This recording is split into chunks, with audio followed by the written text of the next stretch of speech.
Continuando ideologías, teníamos para seguir con liberalismo. Sobre liberalismo ya hemos estado hablando bastante cuando hablamos de el desarrollo del Estado liberal en sí como etapa histórica, el Estado liberal, el liberal democrático. Tenemos a su vez que seguir hablando de esto al final de esta misma unidad con el texto de Boix, que lo que va a resumir es el enfoque de izquierda y derecha en la actualidad, así como ahora estamos repasando en base a los textos que comentamos de Vallés y Cingolani, el perfil de cada una de las ideologías principales en el desarrollo del siglo XIX, XX hasta ahora. Con lo que vamos a ver con Boix es, en vez de estar desglosando ideología por ideología, una visión global actual de izquierda y derecha. La visión de derecha que va a presentar Boix es esencialmente la visión del liberalismo actualmente. Así que, bueno, sobre el liberalismo hemos estado hablando bastante antes, nos toca seguir hablando con referencia a esta perspectiva ideológica después. También lo vamos a ver un poco más adelante con régimen de bienestar, cuando hablemos del régimen de bienestar liberal como forma de encarar las políticas sociales bajo la mirada liberal, el tipo de formato de políticas sociales por el que han ido los regímenes de mayor influencia liberal. Así que, en este contexto de que ya hemos hablado bastante de cuáles eran las claves fundamentales que el liberalismo impulsaba, y que además vamos a tener que seguir entrando más en detalle en esos planteos en el final de esta unidad y en las siguientes, lo que tendría intención de hacer ahora es hacer simplemente lo que hace Vallés respecto a estas ideologías, es desarrollarlo brevemente. Así como respecto a otras ideologías, de repente nos extendemos acá un poquito más. Sobre el liberalismo, la idea sería repasarlo solamente en sus caracteres básicos, dado que lo tratamos antes y lo vamos a seguir tratando con más detalle más adelante. Caracteres básicos entonces del liberalismo. En origen, como ya estuvimos viendo antes, el planteo respecto a la igualdad civil y la libertad individual, todo lo que tiene que ver con la fundación de los derechos civiles, que es una obra del liberalismo, que en este tipo de cosas se incluía el impulso a la laicidad, a la separación entre el Estado y la Iglesia. Esto hace parte de este punto que mencionábamos recién, de la igualdad civil. Eh, es decir, que el Estado no esté atado a una cierta postura confesional y por tanto que las políticas del Estado estén pautadas por esa impronta religiosa, que la gente de las distintas religiones pueda acceder a los servicios del Estado de la misma manera. Problema que se planteaba, y por ejemplo se planteó en Uruguay en el siglo XIX respecto a los cementerios, cuando los cementerios los manejaba directamente la iglesia. Entonces, bueno, aquel problema de aquella época de te pueden enterrar en un cementerio público, si ese cementerio lo maneja la iglesia, es para católicos y no sos católico, ¿qué pasa? Si no sos cristiano, ¿qué pasa? Bueno, lo que estuvimos viendo sobre ese impulso de separación entre Estado e Iglesia, que fue parte de la discusión básica entre liberales y conservadores en el siglo XIX, es un punto específico de esta postura general de igualdad civil y libertad individual en la que se basaba el liberalismo. A su vez, el liberalismo, como sabemos, lleva este planteo de base en libertad individual al plano económico y busca como norte fundamental la libertad de competencia como mejor camino hacia el desarrollo de la sociedad en general y el bienestar de las personas en particular. En función de esto, y como ya hemos comentado otras veces también, el liberalismo antiguamente, por antiguamente me refiero al siglo XIX, buscaba la no intervención social del Estado, buscaba reducir al mínimo la intervención social del Estado, es decir, que el Estado no desarrolle políticas sociales, no genere beneficios sociales, excepto a aquellas personas que no pueden participar del mercado de trabajo. Es decir, a los más ancianos, a personas con fuertes discapacidades que les impidan trabajar, a los niños más pequeños que queden huérfanos, bueno, casos así de extremos de personas que no pueden estar valiéndose por sí mismas en el mercado, entonces sí, el liberalismo más clásico del siglo XIX decía, ahí es donde tiene que concentrarse la acción social del Estado. En el resto de la gente no, porque el resto de la gente se puede manejar en el mercado, pues que se maneje directamente en el mercado por su cuenta, que es donde tiene que manejarse. La misma impronta basada en la libertad y la competencia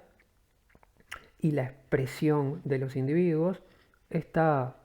planteada en el plano político, cuando el liberalismo funda los procesos de representación política a través de las elecciones, de la competencia entre candidatos y de esto que va a derivar en la democracia de partidos que conocemos actualmente. Si bien, como ya dijimos, inicialmente el liberalismo no adoptó en su concreción práctica la forma de democracia extendida con el voto universalizado. En realidad empezó por una manifestación más pequeña con una democracia acotada solamente a la élite, donde solo podía votar la élite. Sin embargo, es a partir de esos primeros mecanismos representativos fundados por el liberalismo que después esta misma lógica se extiende al conjunto de la sociedad y da la democracia de partidos que actualmente conocemos. En el siglo XX, cambios y ajustes que el liberalismo tiene. Bueno, por un lado, se adapta a la intervención social igualadora, apuntaba por ahí, en este sentido. El principal cambio que procesa el liberalismo, que comienza a discutir sobre esto a la interna de las propias figuras del pensamiento liberal en la segunda mitad del siglo XIX y comienza más fuertemente a manifestar esto a través de construcción de políticas a comienzo del siglo XX. Eh, Empieza a plantearse que el Estado sí debe intervenir en materia social en algunas cuestiones básicas. Entonces el cambio del liberalismo en el siglo XIX es de pasar de una fórmula extrema a comienzo del siglo XIX de el Estado no tiene que intervenir en nada en los aspectos sociales, salvo para personas que no puedan mantenerse por sí mismas y solamente en esos casos, en el siglo XX, el liberalismo afloja, digamos, empieza a replantearse las cosas en términos de que es necesario cierto desarrollo de políticas sociales para cubrir aspectos básicos en materia social. De todas maneras, siempre lo va a estar planteando en versión limitada. Lo que el liberalismo propugna es, en el siglo XX, es sí, bueno, el Estado tiene que desarrollar políticas sociales, pero es mejor que lo haga de manera más contenida, tratando de contener el gasto, contener el volumen de inversión pública que se haga en ese plano. Y a su vez esto va a estar asociada, y lo podemos ver con más detalle cuando tratemos régimen de bienestar, en enfoques focalizados. El liberalismo, así como en el siglo XIX, decía el Estado que intervenga en el plano social solamente con quienes no puedan valerse por sí mismos en el mercado, en el siglo XX y XXI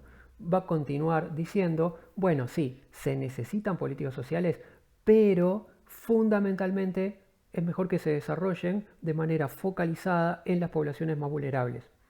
en los más pobres, en los que tienen mayor grado de vulnerabilidad social. Mejor no extender este tipo de políticas de base estatal al conjunto de la población en todos los casos, porque muchas veces las personas no van a estar necesitando sí o sí que el Estado les dé determinada prestación social, sino que pueden conseguirla, pueden comprarla a su gusto, accediendo a servicios a través del mercado. Entonces, siempre que la persona pueda acceder a través del mercado, dejemos la cosa así y no generemos necesariamente allí un servicio estatal. Esto puede aplicarse desde, qué sé yo, desde seguros como los relacionados a la política jubilatoria hasta la provisión de servicios de salud. En cualquiera de estos planos, las versiones más fuertes, más acotadas en materia social del liberalismo, plantean esto. Bueno, el Estado en la medida de lo indispensable y con los más vulnerables. no extendiendo necesariamente provisiones estatales a toda la población. En ese sentido, entonces, en general el liberalismo va a mantener en el siglo XX y hasta ahora una apuesta a la contención de la expansión del Estado y una defensa de la libertad de mercado en el mayor grado posible. O sea, en la discusión frente a las otras ideologías, el liberalismo va a estar siempre marcado por desarrollo de políticas estatales, sí, pero en la discusión con las demás ideologías, el liberalismo va a tender a buscar siempre una expresión lo más limitada, contenida posible. ¿Por qué? Porque en definitiva lo que está operando ahí es la contraria respecto a la libertad de mercado, mientras que el resto de las ideologías van a ir por formatos de mayor control respecto al movimiento de mercado, el liberalismo va a tratar de ir fundamentalmente por ahí, de apostar lo más posible a la libertad de las personas en el mercado. Una cosa entonces va en relación con la otra. Esta línea específica, esta última línea de cómo el liberalismo va por contener la expansión del Estado, porque a su vez busca dejar el mayor espacio posible a la libertad de la dinámica de mercado, es lo que vamos a estar viendo fundamentalmente con Boix al cierre de esta unidad. Cuando decía, con Boix vamos a retomar estos temas en relación a la polémica izquierda-derecha actualmente, con una derecha que en Boix aparece describiendo fundamentalmente la visión liberal, bueno, pues va a ir sobre todo a desarrollar con más detalle este punto que vemos acá.